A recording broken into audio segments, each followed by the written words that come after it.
Welcome to Repat Armenia's Ask Me Live Q&A series. Today, in collaboration with Nerush, we're hosting Mihran Papazian. Mihran is a repat from the US. He moved last year and earlier this year. He will talk about himself, share his experience of repatriation, as well we will talk about Nerush program. And let's just start. Mihranjan, please introduce yourself. What are you doing? And share your experience of repatriation with the Repat Armenia community. Okay, lovely. First of all, I'm born in, we moved from the US, but I'm born and raised in Paris. Been living there for 20 plus years, and I've been studying there. Then I've studied in New York, and then eventually moved to China, where it was my home for 10 years. We had a first kid there, and then we moved to Los Angeles in 2013, and then 2019, 6 years later, here we are in Armenia. And that all happened thanks to the Nerush program that I'll share a little more later. Was a dream come true, literally. And we have a wife and 2 kids, 8 and 4, and we moved here with the entire family plus my brother Vaskin, and we are here since February as a trial period, and then since July as a committed full time. And we are in the business of electric toothbrushes and replacement heads. So we manufacture in Shenzhen and distribute that in the US and Europe. And in Armenia, we've set up a team where we do all the operations. So all the digital marketing, development, and web development. So everything is done. Technically, is run in Armenia. We kept the team in LA and in Belgium, but technically everything is 90% of our operations and our forces are in Armenia now. And that's for the short introduction. So I don't know what format you want to follow. You mentioned about your trial period in Armenia. Can you tell us more about this? What was your checklist? What did you research during that time? Tell us more about that. So the Nerush program was last year December, sometimes mid-December. It was for 5 days. So we came back to celebrate Christmas in LA, and then literally a week after we came back. So we just decided we spent for the first time we spent a New York home thinking about what's next, because we were luckily awarded with the grants from the government, so we won the program along with 2 other startups, and a few other startups won also other prizes. But that was we're luckily one of the 3 startups who won a significant grant from the Armenian ministry back in the days, the diaspora ministry. And then it took us about a week to decide that we were going to move. So literally for New Year, we cheered to our decision of moving. And a month and a half later, we were here. So we decided to take the kids out of school, right in the middle of the year. And we're it's okay, let's just try. We have the second part of the year. Let's just try out of school, try out everything, life. We came here a lot since 1997. We've been coming back and forth as tourists during summertime, but we've never experimented winter. We never experimented what life really is, and a bunch of other things that we have to take into consideration before actually making a move. So February to end February, we moved here February 22nd. So end February up to June was a trial period, and it just happened that it was absolutely fine. So we just decided June we went back home. We packed our stuff, rented our house, and shipped a container that is still at customs, but we'll talk about it later. And just decided so we bought a place here, and then again, that's in the middle of renovation, so we'll talk about that later too.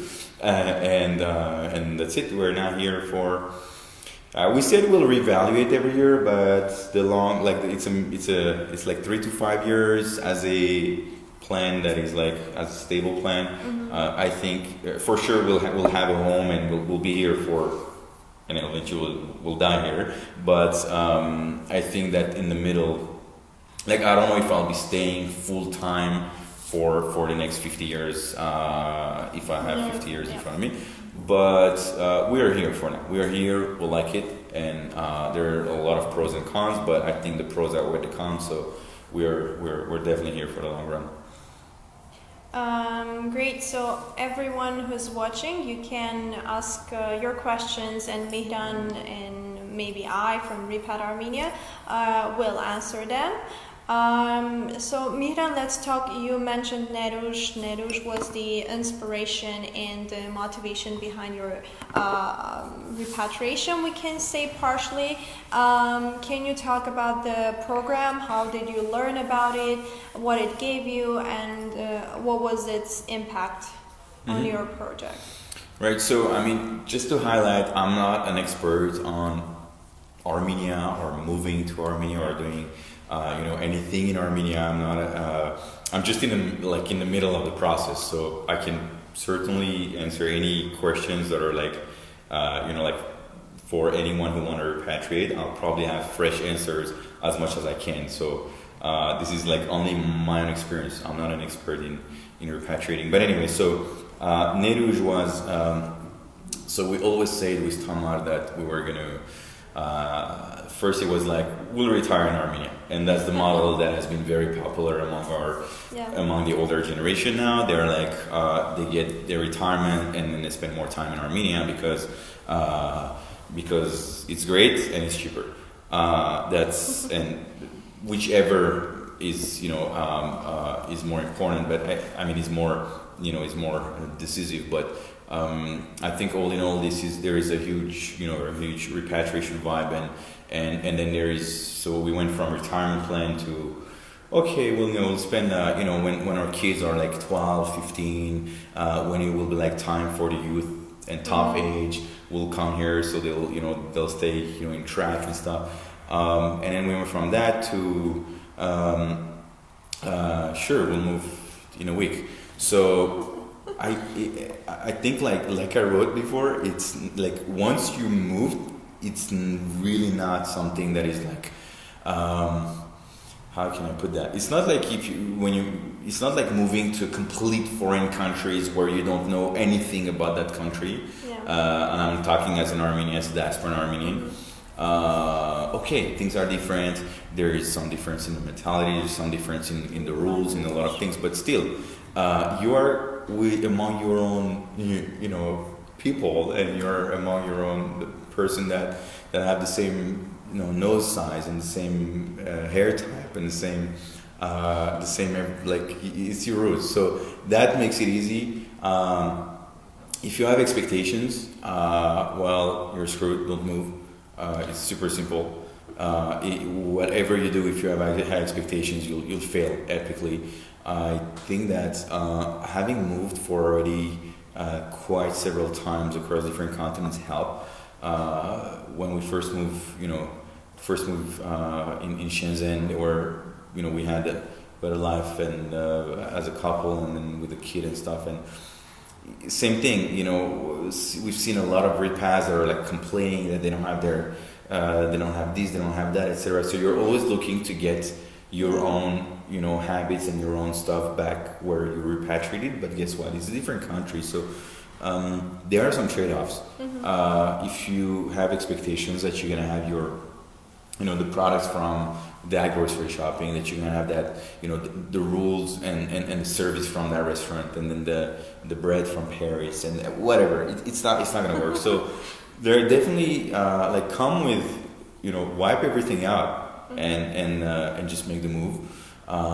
If you're single, it's just a dream move, because honestly, you don't have to worry about the school. You don't have to worry about settling down in a nice place. We can all live especially startuppers. They're fine to work of their garage. So can definitely get a couple of $100 for $500 rent in like anywhere in very well located area in downtown, and then start doing something. And then there are a lot, like tons of single and beautiful girls.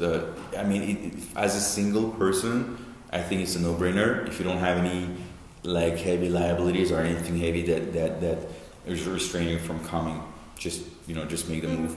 If you're a family, obviously it's more complicated. If you have never moved to any country and that's your first move, it's still gonna go well, because honestly, people like me now are everywhere, meaning that moved from the diaspora and then are here and they're like super happy to share the knowledge. So and then you have a lot of help. You have this growing community of repats. You have like people of all, like from all horizon, from everywhere. They're doing all type of jobs. It's not like the repats are among an elitist group, and then they're not. I mean, you have people that are ton of people that have like a little shop, little stores that are doing mechanical, body shop, or anything. So I think that from that perspective, there's a lot for wherever you move from. There is always a place for you here, and there is always somebody to talk to that would be on your level, whichever level you're at. Yeah. Let's talk about your company. Fine, but it's not. I'm not sure. It's very interesting for many people. I could definitely share whatever needs to share. Yeah. How did you start it? How did the idea come from? So tell us more. We need more information. We need more information about how to start a startup and how to develop it in Armenia. So I think the right since we're like pros and cons of moving to Armenia, I think the right thing would be the right pattern before, like, besides talking specifically about my company and what my product does and stuff. We do replacement heads for electric toothbrush as a subscription service, and we've patented a system that allows you only to replace the small bristles on top of your toothbrush instead of removing the entire head. Long story short, we are not we're not dealing with the local market. We're dealing with a local team, and with whatever goes with that. But we're not going through the pain of dealing with local buyers, any corruption level, if any, or any difficulties of dealing with this market and specificity of dealing with this market. So I think the only integration part that we need is just more on a personal level. I really love I really get along with my team, anyone in my team, and like, I don't want to name them, but I have a great understanding with them. So I think if you could, so this is a model, it's like if you could make your dollars abroad and live here, and then you get your paycheck here, and then as a single person, probably depending on the lifestyle, everyone is different. I think like $1,500 a month if you're alone is absolutely fine. If you're with a family, you're probably like 2, 3, 4, maybe depending on if get this money from abroad for two different reasons, because it's easier to make to cover 4,000 a month expenses than 10-15 in LA, and when you live here. And then second, it's better for the economy because you're making that money off. It's better for the Armenian economy because you're making that money off another other market, and then you bring those dollars in, and then you spend them here on the local economy. And then besides, you're not tied to this local economy and then to those regulations and whatnot. So you're benefiting as much as you can. You're taking advantage of the ecosystem, of the local ecosystem, making your money abroad. And then if you can afford that this model, then Armenia is definitely for you. That's a no-brainer. If the only thing that refrain you is like, oh, am I gonna get along with people? Can I drive? What happened if I don't have my farmer's insurance in LA? I don't have my. If those are the problem, then those are not problems. If you're not an entrepreneur, and if you're looking for a job, and then if you're gonna get a local salary, and then that will make you a significant cut in your salary, that I understand could be a problem. But if you're an entrepreneur and then you can just set up a team, the same team here, that's a no-brainer. From a business perspective, rationally it makes more sense to have your team here and your ass here, and just to work from here and then market overseas. So I think from a company perspective, that's what I have to share. Was it easy for you to find people? How did you find them? Like, where did you put the announcements, or how did you meet them? Because there are a lot of companies who are in search of good professionals right now, and we are getting a lot of requests from the company owners. And can you tell us, how did you find your team? What is important for you in in your team? I don't know if we have. I think I've recruited less than 10 people, all in all. Currently, we have a team of 11 people that are spread in, and then I think we're 8 here locally, and I can't say it has been hard to recruit people, obviously, because we're not a huge company and we're not trying to recruit a 50 or 100 people team at once. I think that they're both the old mentality, old Soviet mentality. I don't know if it's Soviet or not, but the guys that are not ambitious, that would be expecting a lot for nothing, and there are people who are pricing their skills reasonably, and that are perfect understanding of what they can do and what they're doing. I believe we used Staffam. We used Bridge for more junior entry positions. We used Jobim or stuff. Yeah, I think we used both, and we had. That's one thing that you gotta be ready for, is that when there is a market that is kind of taking off, which is both it's not taking off, but it's kind of on the curve. We're probably here where it's about to go that way. So there is. It's like the internet market in China in 2006. You were looking for people were selling their factory, and then they were going all in on e-commerce and hiring people. They didn't have any clue of who they were hiring and what this person was going to do. So that person would go, they would triple the salary from a company to another.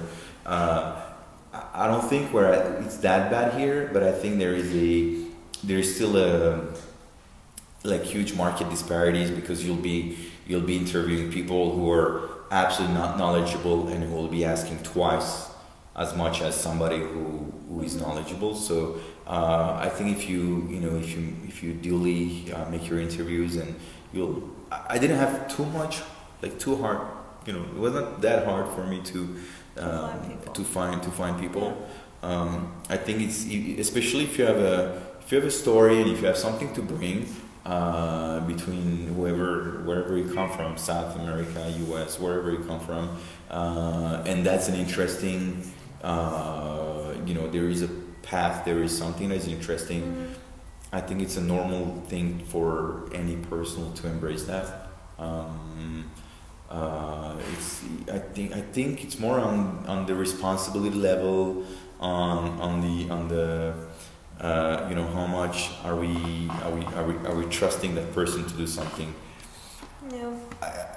Right now, I can't see that. I don't see much of a honestly. I don't see much of a difference when I'm talking to in our community or in our startup community, be it like marketing or IT or software development. I'm absolutely satisfied with what the market has to offer. Yeah. Where do you meet people, Mihran? You're a repat. Do you have relatives here living? My mom and so my parents have been back and forth for they're like a couple of months here. Most of the time they're still in Paris. So besides that, and this is great because we've never lived out of our 10 years of marriage life. We've never lived with any relative. I mean, any parents. We had relatives like as in uncles but. This is actually great because now we have like help with kids and this is invaluable. Yeah. But no, we don't have any relatives that are. I mean, we're already the fourth generation who moved out of many different cities. Yeah. Trebizond, somewhere in Nakhichevan. Oh, you have roots from Nakhichevan. Yeah, Kulis. But again, that was like 100 years ago. So we have Greece, Russia, and Iran. Anyway, we have like we're a mix from my side of the family. So we've been yes, Liana. I'm going to discuss the Nerush program a bit. I forgot the lead of the question. About relatives. Relatives? Yeah. No, we don't have any relatives here. So let's talk about. You mentioned that your family has deep roots, very like mixed story. Can you like tell us about your life in your Armenian community because you lived in so many places? What do you think? What is important in the community of Armenians, of being Armenian, protecting and preserving their identity, or just moving to Armenia and live the life of being Armenian? This is a very good question because it goes down to whether you want to move your life and like kind of like copy paste the life that you were used to in LA. Yeah. You want to relive that life here, which I think would be wrong. And I think we're doing part of this still, but the goal is to get more learn more about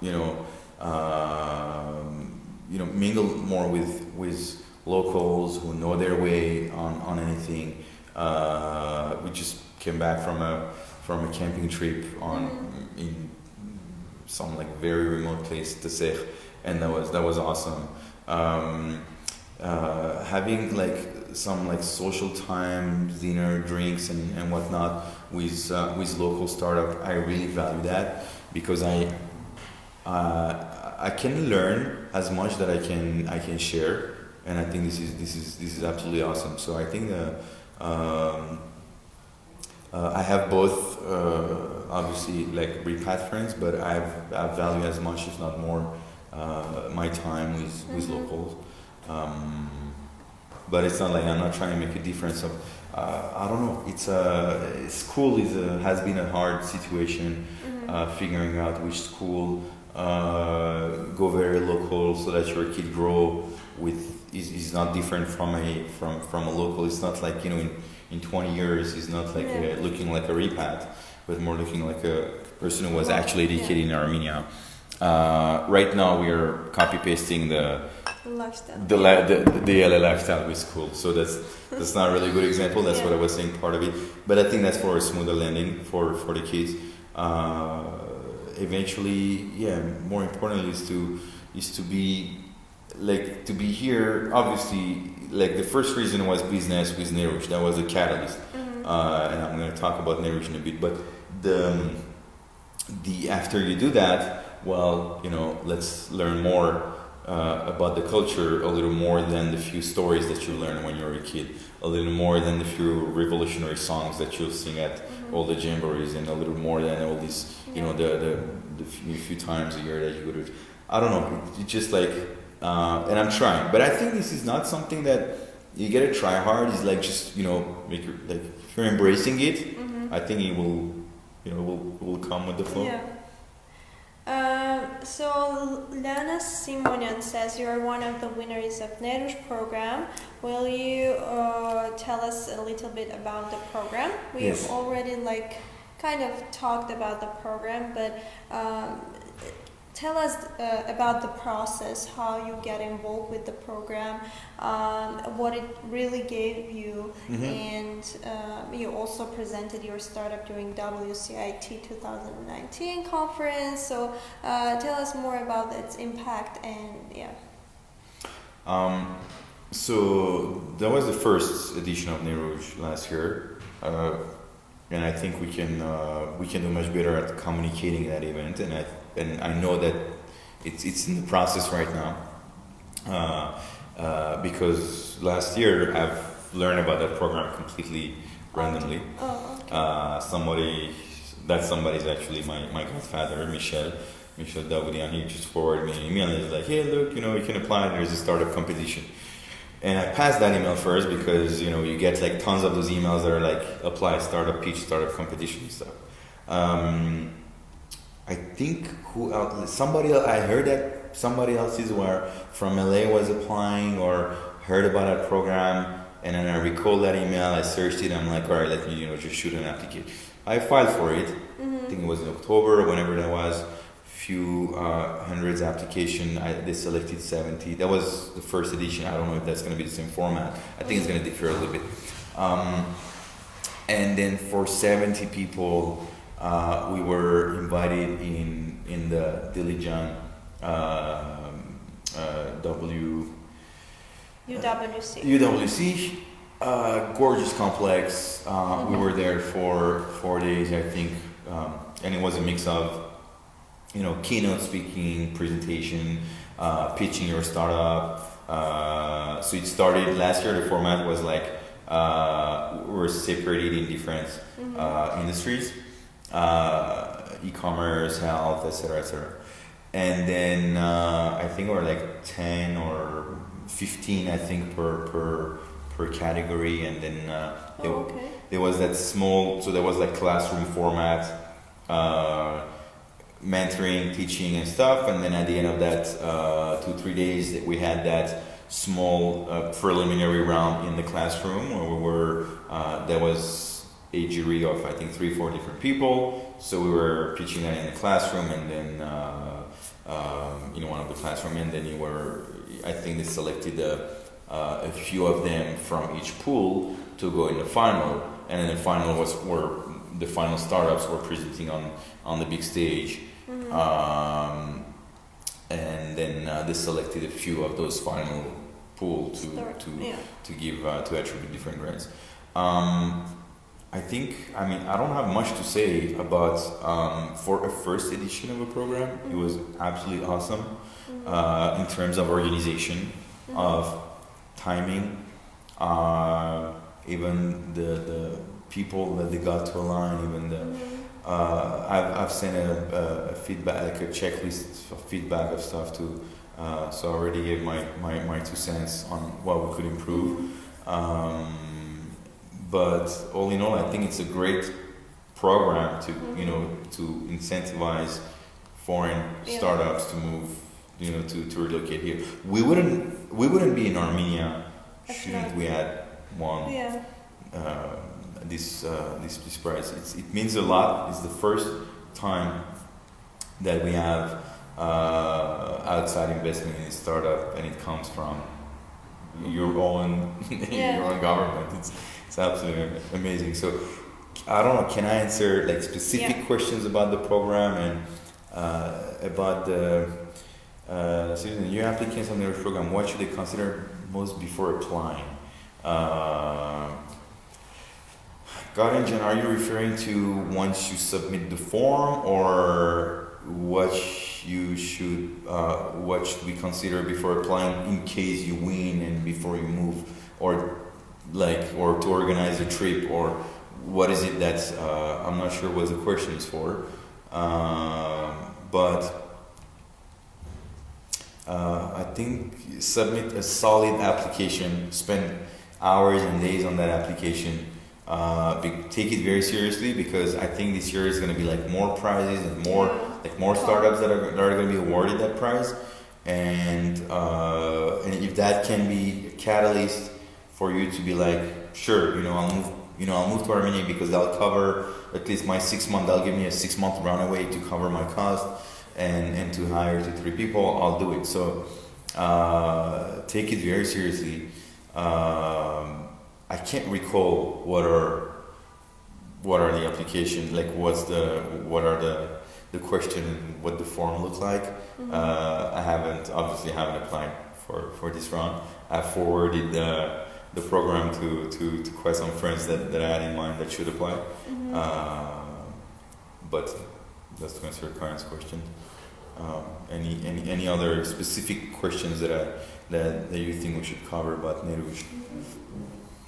I was like, did you imagine Armenia having that much like startups, that much potential to host a startup event like that before actually participating in Nerush and hosting all of these people who were interested in starting their startups in Armenia?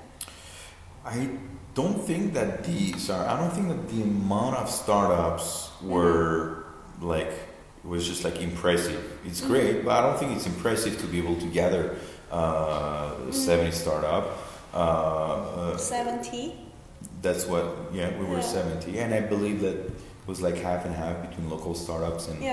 I'm impressed by the number of startups that are created every day here locally. When you talk with people, they all have a title on LinkedIn saying CEO of a startup.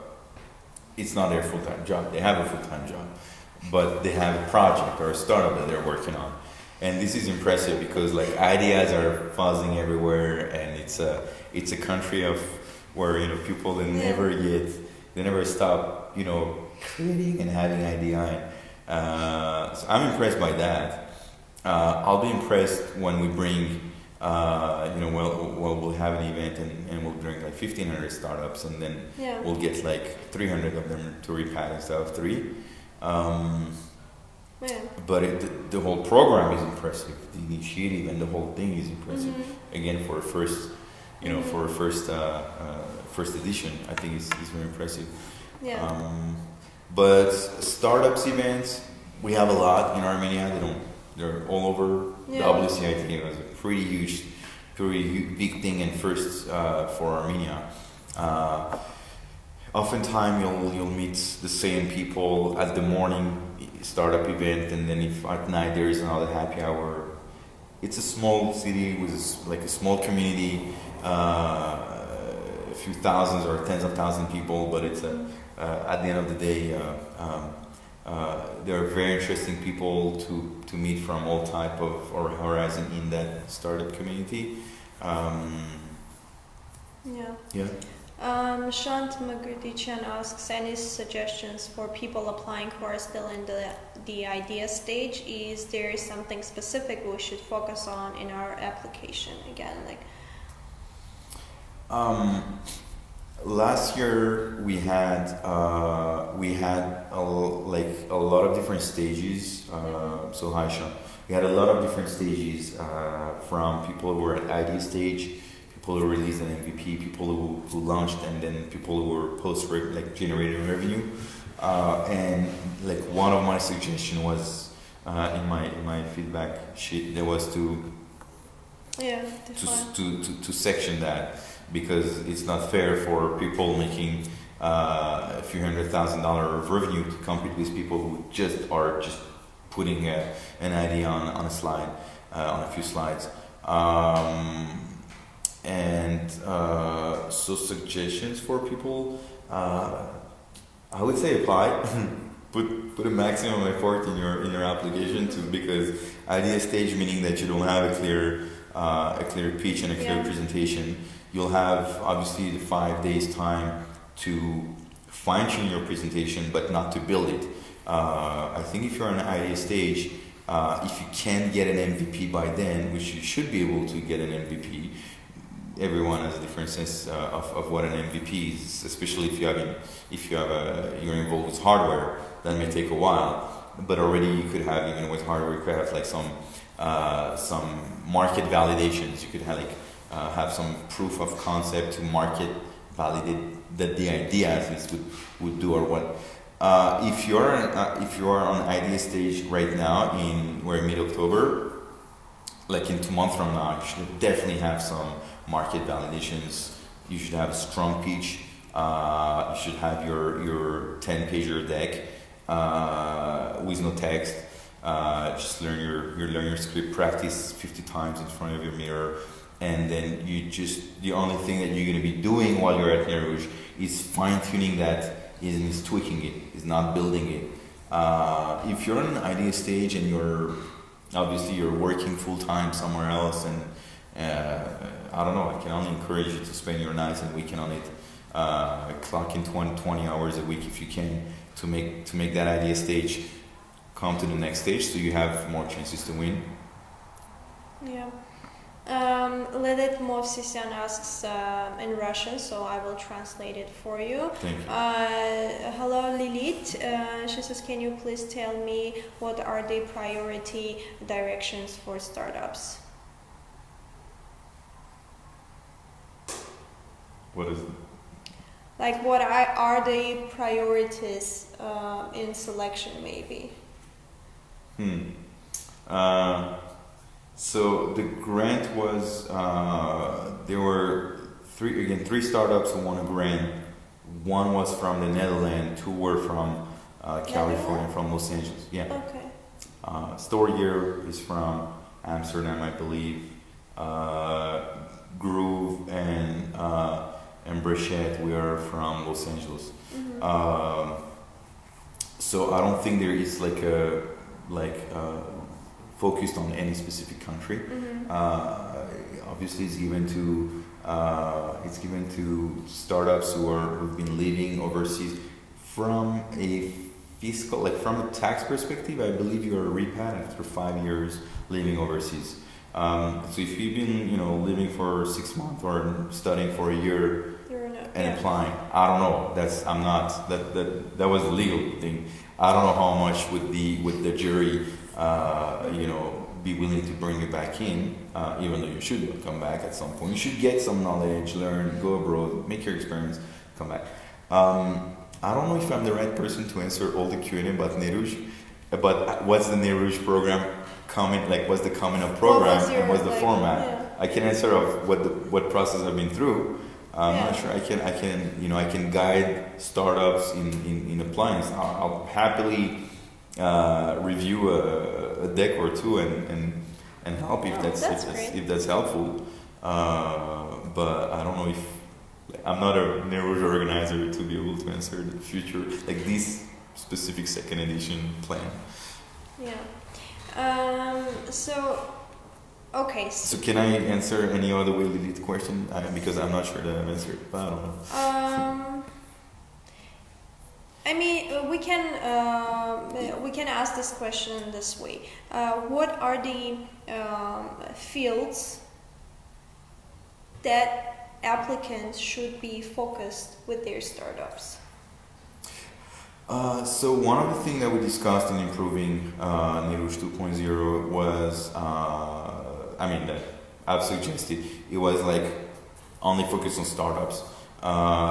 What's the definition of a startup? If you wanna make some great crafts, you have a idea to make a Karabakh-made craft box, and then you want to come to Armenia to make that happen, and then to distribute it to, regardless, in Armenia or somewhere else.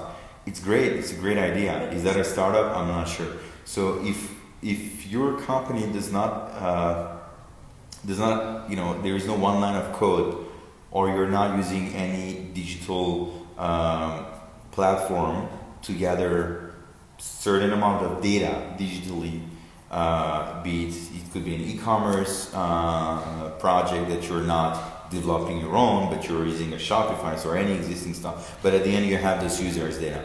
If you're doing a connected device, you have the software that goes with it. You have the data of people who are using the device.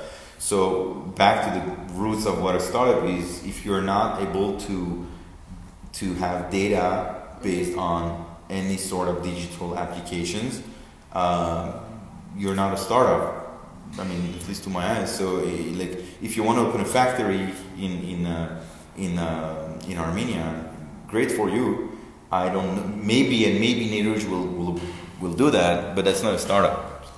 That was my suggestion. So I don't know what Neruj is deciding on that. But startup is have an app, website, something that user use, so you can eventually monetize it.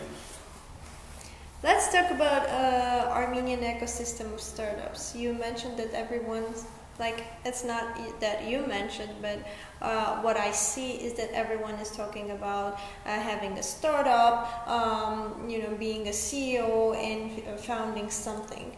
How do you see what are the needs of Armenian startup ecosystem and how people can work on that and how to grow? I think the ecosystem, when you look at the entire ecosystem you need to build a startup, we're lacking not many things. We're fundamentally lacking money, and that's and that's not like an angel here and there who will post on Repat Armenia, hey, I have an extra 50 grand to toss in, and then people will jump on that person. I've run through that post. That was pretty funny. We need, somebody we need like a success story. Vai or Ara from Service Titan or Hovanes from Pixar, like those type of caliber to talk to Sequoia, to talk to first tier VCs in the US, and to make them understand that right now they're missing out on Armenia. And this is very important to have a big fund who comes in, a venture capitalist who comes in, not to build stones. The builders, they're all over the place. It's fine. Everyone is, everyone put in like $1 million or $2 million and come up with a small building. Not everyone, but that's not a capital risk money. Venture capital, meaning that 9 out of 10, your money is just gonna go, you're just gonna blow that off. We need venture capital at not at like micro level. We need to be able to finance those idea stage that are also now launched and that maybe generate revenue in some case, and that are now in track for $2-3 million angel round or pre-A. And I think this is really missing in ecosystem, because for the rest, we figured it out. There are ideas all over the stage. Prototyping, even hardware prototyping, it's doable with a lot of different labs and getting components from China, and then so prototyping is fine if you're in hardware. Software development, I'm not even talking about it. It's literally very advanced. Marketing, very advanced. You have ecosystem of talents. You have ideas. You have the know-how of, so many people, they're repats or not, they've been studying abroad, they've just been traveling overseas and coming back and forth. They have the know-how of how US and European startups are running, and those corporate world experience, and so you have that knowledge base. Now everything is so open, so you have this knowledge base. You have a quality of life in Armenia that could attract any talent that are not Armenian. You could give an offer, like a significant offer, 150-200K to a high level position of somebody at Google. I'm talking US dollar. Somebody who gets paid the same amount of salary. Give them that in Armenia, and they'll move right away. There is nothing that they will be missing. Yes, they'll be missing stuff, but there is nothing that if that guy is a little ambitious, like he's gonna save so much, making the same amount of money, like having the same income. Maybe take a little cut, but still his saving will be more. He'll move to Armenia. He'll have like a cultural life that is absolutely inexistent in most of California. He'll have like no commute. Yes, for Armenian people, it's traffic everywhere. But trust me, San Francisco, Los Angeles, and those big cities are 10 times worse. You'll have the ability to meet 10 different people in one day, which is impossible. Just the quality in general, the housing. I'm not even talking about the prices of. I think that the fact that it's cheaper and then you get the same income, it just makes your whole life different.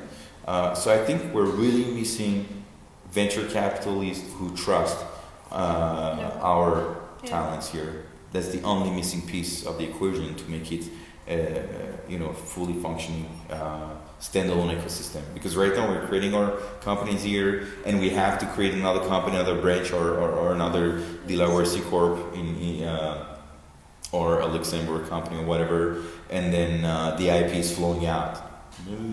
No one want to invest in the funds are not here. That's it. That's the problem. And obviously, it will require much more stuff before the funds come here. Yeah. More, IP, structured IP, the legal system for all the shares and stock options and stuff. These are more like reforms and political stuff, but whatever. Yeah. Mihran, to finalize our conversation, this is the question. Your future plans in Armenia, like you were thinking about retirement in Armenia, but now you're here. What can Armenia give to your children? What do you expect? I know that expect is not a good word, but what do you expect from you to give to Armenia, and what do you expect to receive from Armenia? My long-term plan is to bridge what I think I know in China, what I've learned in China, is to bridge Armenia and China on the tech perspective. We've had very initial conversation. I don't want to throw big words, but I think there is a lot of knowledge that we in Armenia have that in China they don't have, and I'm talking for marketing. Chinese people, if they don't want to market a product in the US, they don't know those platforms because they use different tools. There is a lot of knowledge that we would learn from Chinese, and so both knowledge and market on both Armenian and Chinese side for tech companies.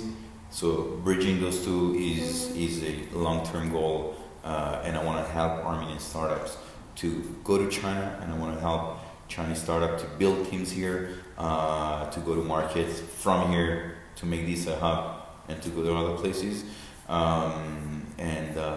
That's my long-term goal. It's not for my kids.